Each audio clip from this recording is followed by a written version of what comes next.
Infertilité du couple. نبداو على بركة الله.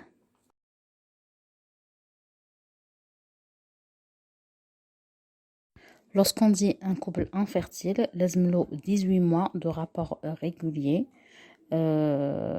حتى ل 2 ans. Donc on va dire 18 mois حتى ل 2 ans. وقتاش on doit agir هذيك selon l'âge.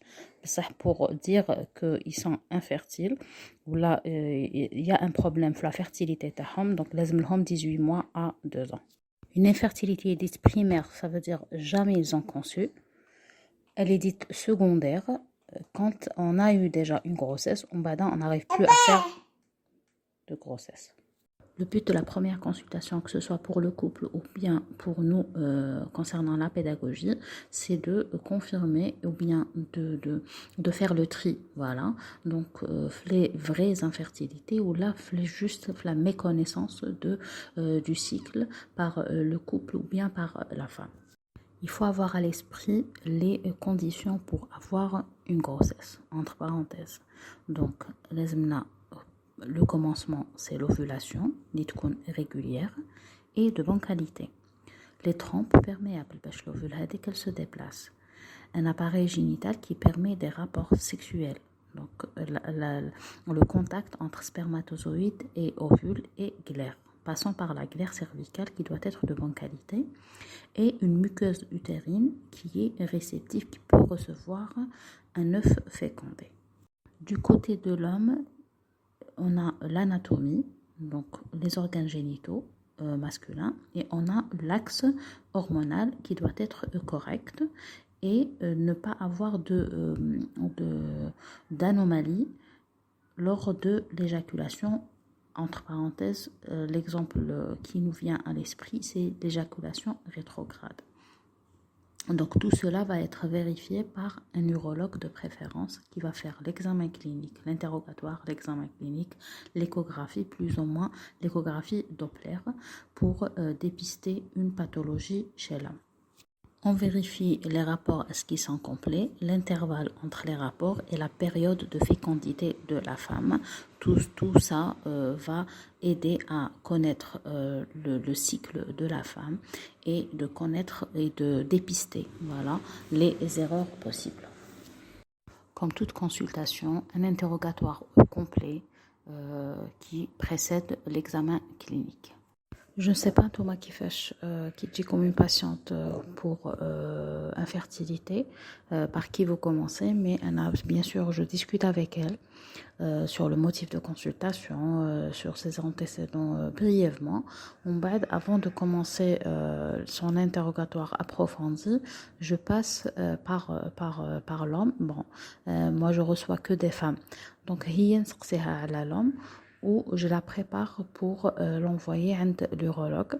Je lui demande toujours son âge, est-ce qu'il est sportif, est-ce qu'il prend du tabac ou là un autre produit, un autre médicament, ou la fratrie est-ce qu'ils ont une maladie ou est-ce qu'ils ont des enfants, est-ce qu'il est diabétique ou là un les parentaux, quelqu'un qui est diabétique. Après, bien sûr, l'interrogatoire minutieux, donc sans oublier chez les personnes, les aident à peu près vers 78, est-ce qu'il y a eu une prise d'Adistilben, le syndrome prémenstruel, est-ce qu'il y a eu des avortements, que ce soit médicamenteux ou non, ou surtout est-ce qu'il y a eu de la fièvre, le postpartum, la post-abortum, est-ce qu'il y a eu des grossesses pathologiques, des infections génitales basses à répétition, avec fièvre pour rechercher une infection génitale haute qui peut nous donner des séquelles bien sûr, et toutes les maladies qu'elle peut nous énumérer ou les médicaments qu'elle a déjà pris. Du côté de l'homme, l'urologue va lui poser les questions nécessaires avant de l'examiner, de faire une échographie, plus ou moins Doppler, plus ou moins bilan hormonal. On recherche spécialement une intervention dans l'enfance à type dernier inguinal qui sont assez fréquemment opérés dans l'enfance. L'intervention en elle-même ne pose pas de problème, mais parfois quand on fait des points d'hémostase ou là même quand on fait l'intervention, les urologues peuvent toucher le canal déférent, donc, et peut altérer ou bien donner une conséquence sur la fertilité masculine.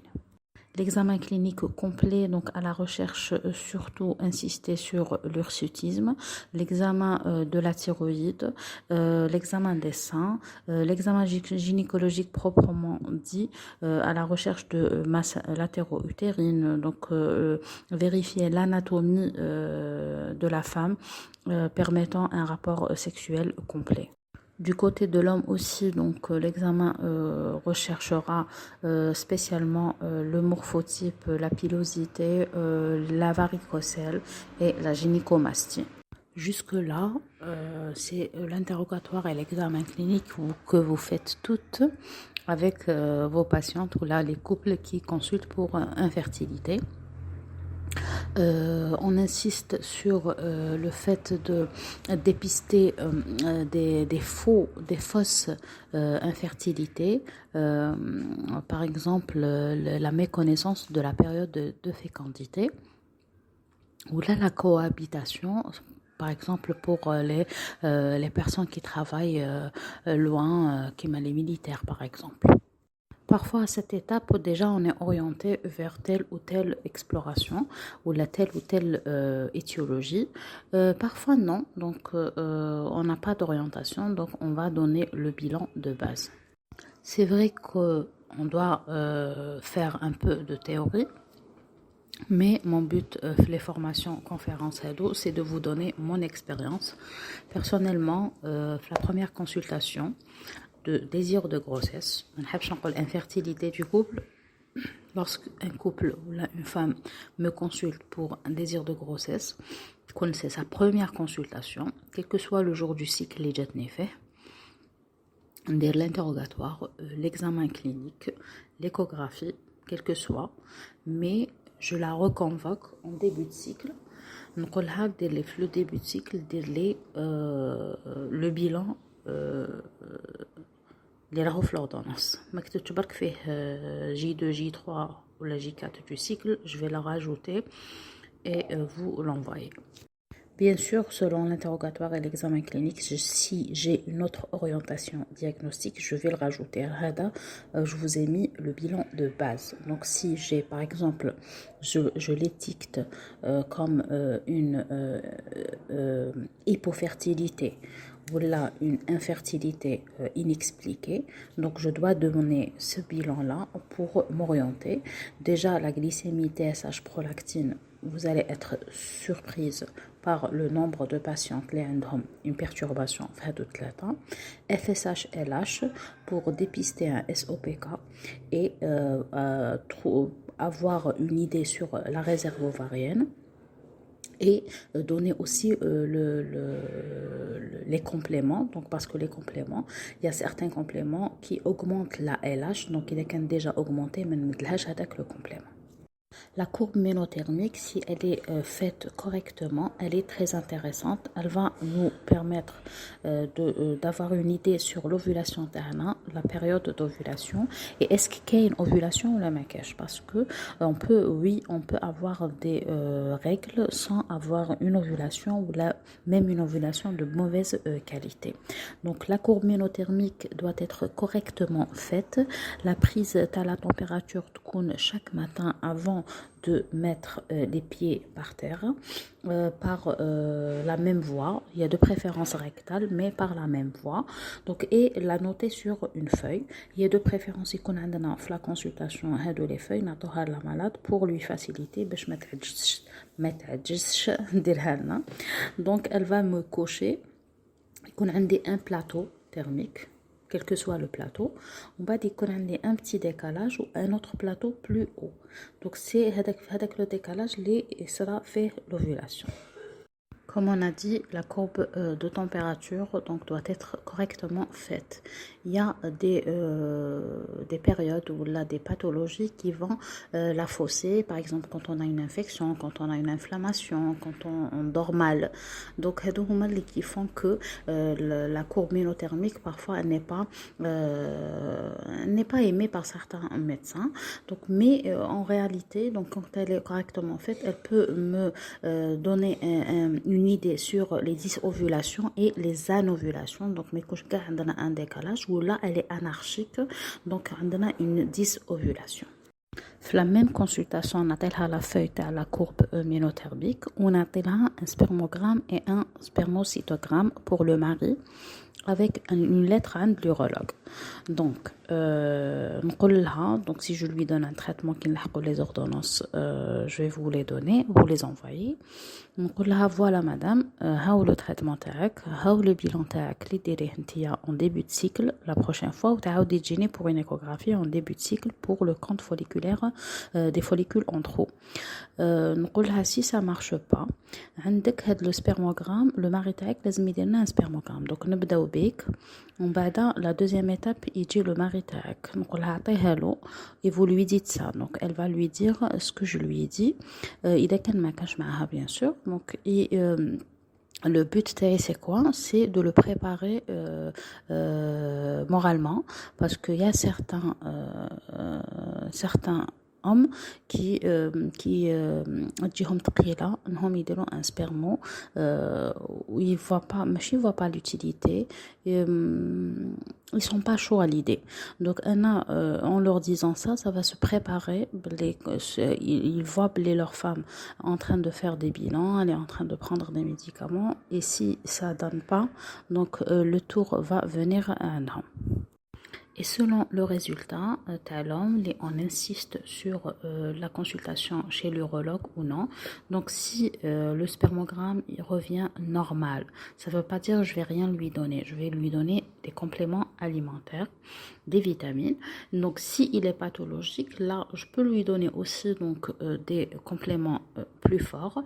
Ça, la consultation est primordiale, surtout pour le Doppler et l'échographie. Examen clinique, l'interrogatoire. À la fin de la première consultation, on me dit la patiente et le bilan hormonal à faire, le rendez-vous en début de cycle, le spermogramme au cas où le mari en parallèle, sinon il va le garder pour la prochaine étape.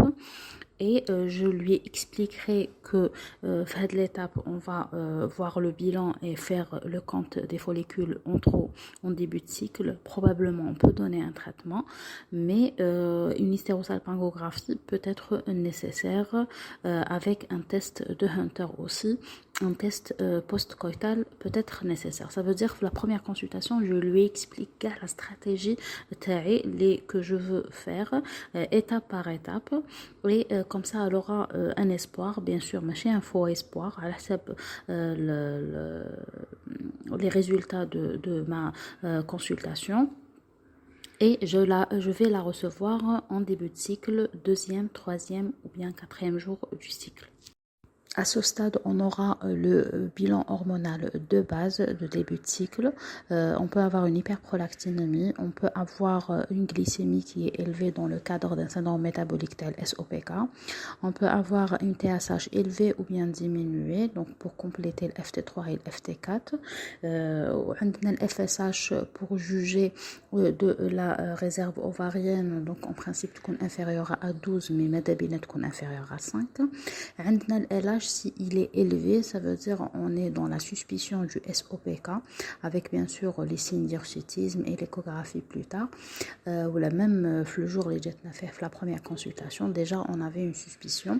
Donc là, on peut compléter le bilan ternain, on peut demander l'œstrogène pour le prochain cycle, ou bien même l'inhibine, l'AMH, donc selon les premiers résultats du bilan. L'échographie à ce stade est très importante. نبداو toujours l'échographie pelvienne, on passe à l'échographie endovaginale. Donc l'endovaginale elle est indispensable. Maintenant on va voir bien sûr les organes pelviens, mais on va insister sur le compte des follicules en trop, donc sur l'absence de l'hydrosalpinx et l'utérus, donc à savoir rechercher un fibrome, un polype, une adénomiose. Les différentes images qu'on peut trouver, soit adénomiose, un polype, un fibrome et ou là un hydrosalpinx. ما حطيت لكمش hydrosalpinx. Voilà l'hydrosalpinx. Dites-moi d'ailleurs, est-ce qu'un atelier fait les échographies de l'infertilité, le compte des follicules, la mesure de l'hystérométrie, donc est-ce que c'est intéressant pour vous ou non?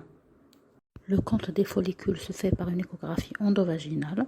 On va compter tous les follicules qui ont entre 2 et 10 mm, les deux ovaires. Et avec le calcul, tu as le volume de l'ovaire, de chacun des ovaires. Le nombre de follicules, normalement, entre 7 et 15 par ovaire. Hein. Et le volume ne doit pas dépasser 9,5 cm3. L'hystérométrie, c'est de calculer la hauteur totale de la cavité utérine. Elle a une valeur prédictive à l'anidation, voilà le succès les traitements PMA. À ce stade, on pourra décider est-ce que nous une hystérosalpingographie entre G8 et G12 ou là un test post-coïtal entre J12 et J14 avec 3 jours d'abstinence. L'hystérosalpingographie est primordiale, surtout pour la perméabilité tubaire des trompes, mais il faut toujours faire attention aux risques infectieux. Cet examen a tout son intérêt pour ne pas tarder avec les patientes qui ont des trompes imperméables et ne pas les faire traîner les consultations alors que le traitement peut être soit cilioscopique, soit par PMA.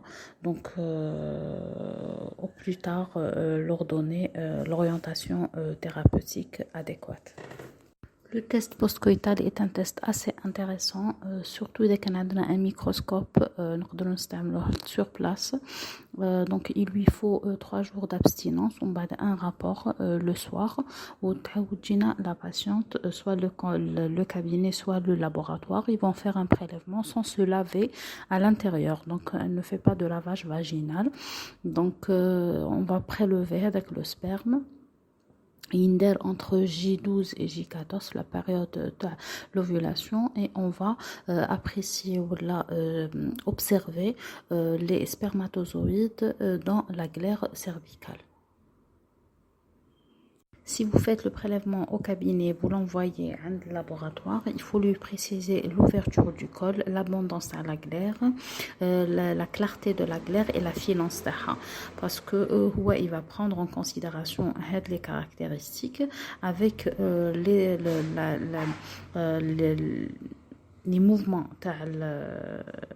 la mobilité, voilà, le mot la mobilité des spermatozoïdes, la sécrétion féminine, et il va nous établir un score. Personnellement, le TPC, je l'utilise parfois, c'est chez certains couples ou là, certains hommes qui refusent de faire le spermogramme, qui n'ont pas le TPC nul ou insuffisant, c'est un argument pour nous, pour les inciter ou là pour les convaincre à faire le spermo. Qui nous voilà avec le test après le rapport nul ou insuffisant, donc il nous faut un spermogramme. Au terme de ces 2 consultations, on a une orientation diagnostique. On pouvait donner un traitement dès la première consultation progestatif pour renforcer la phase lutéale et de la vitamine E pour le mari en attendant les résultats. La deuxième consultation en début de cycle, on peut même stimuler l'ovulation, donc si on ne trouve pas d'anomalie. Et en attendant la deuxième vague de résultats pour prendre une décision finale, est-ce que c'est une patiente qu'on garde en consultation ou là qu'on envoie au centre de PMA.